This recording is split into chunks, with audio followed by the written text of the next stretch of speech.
Hi, everyone. Welcome to Sunday's Other Scriptures for October 15th.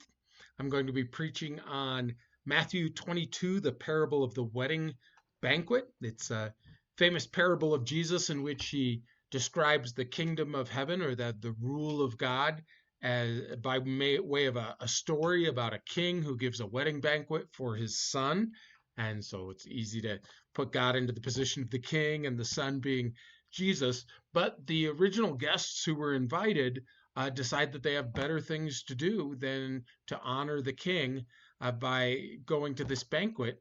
And so the king sends more messengers about it, and they actually end up beating and killing the messengers. So the king punishes them. And instead, he sends his servants out to the highways and the byways to invite anyone who was willing to come into his wedding banquet. And this parable is just a clear rebuke to the religious leaders of the Jews that if they are not willing to come to the feast that is God's Messiah come to save the earth, that God will invite other people, namely the nations, the Gentiles, the non-Jewish people. And then at the end, there's another twist to this story where a man gets into the wedding banquet, but he doesn't have the wedding clothes on. He's not honoring the king, even though he's in, which is a reflection of the response that's called for in us, that our behavior ought to reflect the honor that we're given by being part of the banquet. So, what do our other readings have to do with this parable of Jesus? Well, the closest tie-in is always between the Old Testament reading and the gospel. And the Old Testament reading is a famous one from Isaiah. It's one of my favorite ones. It's a depiction of heaven and salvation that is similar to those found in Revelation and similar to the kingdom of God described in Jesus' parable. Isaiah speaks for the Lord and says, on this mountain, and that mountain being Mount Zion, the place where the Lord, not only his temple, the physical building is, but his temple, meaning Christ, his vessel, would save all people. The Lord Almighty will prepare a feast of rich food for all people, a banquet of aged wine, the best of meats, and the finest of wines. And this is hard for us to appreciate because we live in a culture where we are always feasting. Hardly ever do we fast, but we feast constantly. In fact, every time we go into the grocery store, we are selecting from more foods than existed in the entire developed world at the time of Jesus. And we have more abundance of those foods than anyone would have had at the time of Jesus. But at the time of Jesus, or for that matter, Isaiah, this idea of aged wine, that is, you weren't just drinking the wine that was made this year because you desperately need to get those nutrients into your body, but aged wine, wine that has been left to mellow and mature so that it's actually decent tasting and the best of meats. The actual translation is the fattest of meats, which isn't again that that same kind of impact for us because we actually go out of our way sometimes to buy lean meats. But in ancient times, the fat is not just where the flavor is in the meat. It also was something that gave your body that extra boost, that energy that you desperately needed. People in a survival situation have to avoid eating only lean meat. Their body needs fat. And of course, we get more fat than we need, so we don't really appreciate this. But this is the image of God's kingdom. And he says on that mountain, he's going to destroy the shroud that covers all nation, the veil that covers them. And that veil he is death. He will swallow up death forever. I just love that image of God swallowing up death.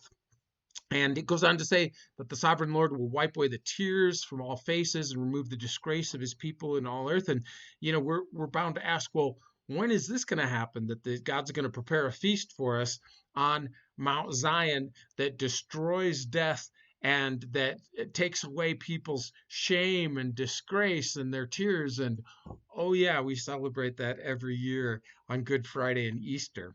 right? And so then people respond and say, surely this is our God. We trusted in him and he saved us. This is the Lord. Let us rejoice in our salvation. So the tie-in is that salvation is described as a great feast for all people, to which all people are welcome, that God has prepared for us. We didn't prepare this feast for him. He prepares it for us.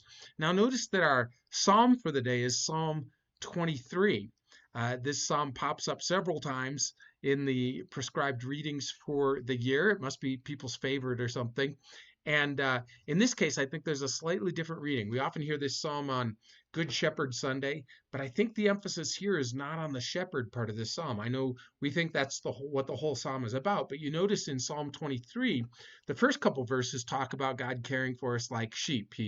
We lack nothing. He makes us lie down in green pastures, which means for sheep that they have all the nutritious food that they would want. He leads us beside quiet waters, which means that they can drink without being molested. They don't have to worry about being washed into the water and drowned. He restores my soul. He leads me on right paths or righteous paths and so on. Even though I walk through the darkest valley or the valley of death, the Hebrew is actually the valley of death shade. So you can take it either way. I fear no evil, for you're with me. Your rod and your staff comfort me. The rod of the shepherd was never used to beat the sheep. The rod, in that whole idea of spare the rod to spoil the child, it doesn't mean the rod is used to beat this child. The rod was used to set boundaries for the sheep, but primarily the rod was used to fight off predators that might destroy the sheep.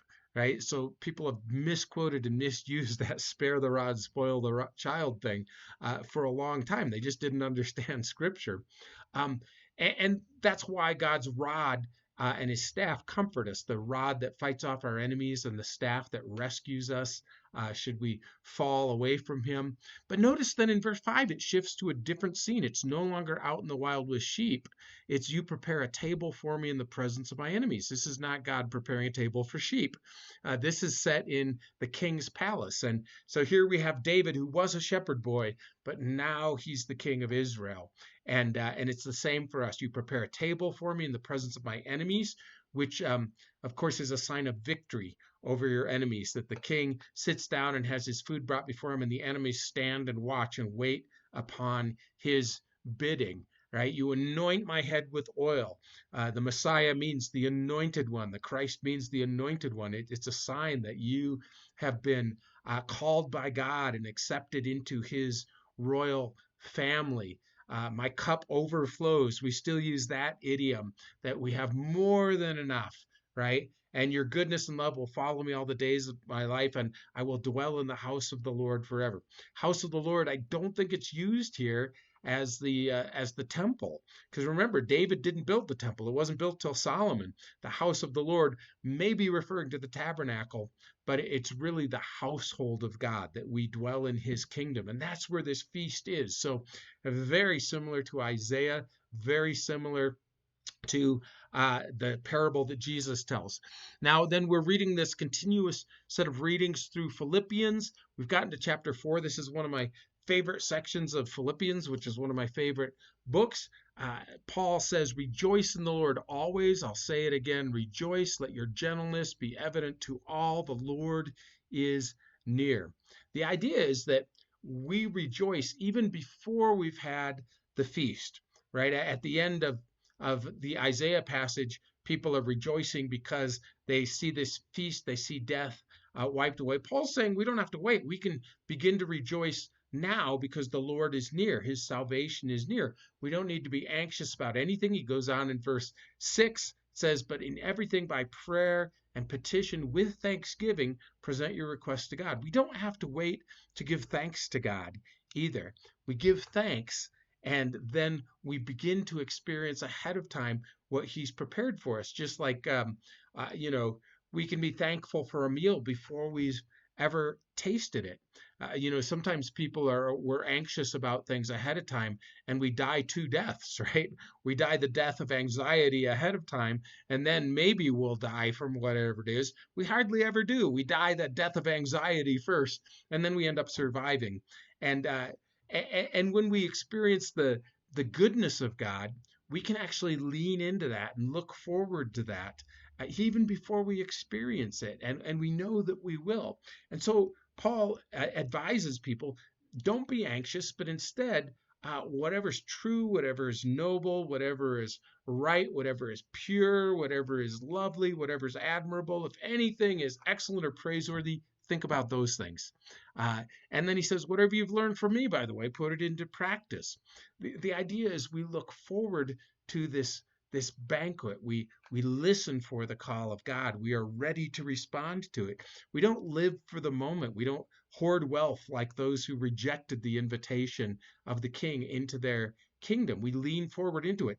And that means that we prepare in our actions as well. That means that we clean up our act. We put on the wedding clothes in anticipation of going to the wedding banquet.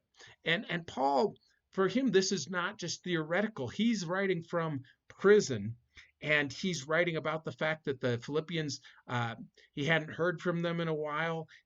All of his needs, his food and so on, were not provided by the prison. They were provided by his friends. And so he'd had some lean times, but finally they sent someone who had brought money and supplies so that Paul could survive in prison. And he reflects on that. He rejoices in that, but he was content even before it happened.